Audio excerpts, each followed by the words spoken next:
Video එකක් දාලා තිබ්බා මුතුකල සර් ගැන. මොකද මම දැක්කේ මුතුකල සර් හෙලිකොප්ටර් එකකින් බැලලා චොපර් එකකින් බහලා ගිහිල්ලා වීඩියෝ ටීම් එකක් එක්ක ගිහිල්ලා එතන පොඩි ඇඩ් එකක් දැම්මා මම දැක්කා. සමහර සර්ට රංගපාන්න පුළුවන් ඒ තත්ත්වෙ. මොකද සර් නළුවෙක් ඉඳා.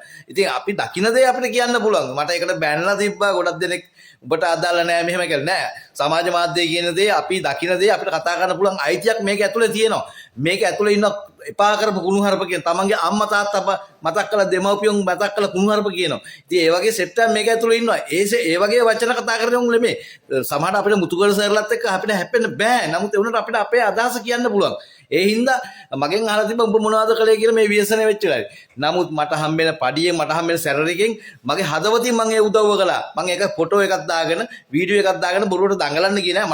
මට හම්බෙන පඩියෙන් මගේ ගෙදර මගේ ජීවිතේ ගෙවා ගන්නත් ඕන. නමුත් මම මේ වෙලාවේ මට කොටසක් අතාරින්න ඕන. මම ඒක ඇතෑරියා. ඒක Facebook දාලා YouTube දාලා ඇඩ් එකක් කරගත්තේ නෑ මම. ඉතින්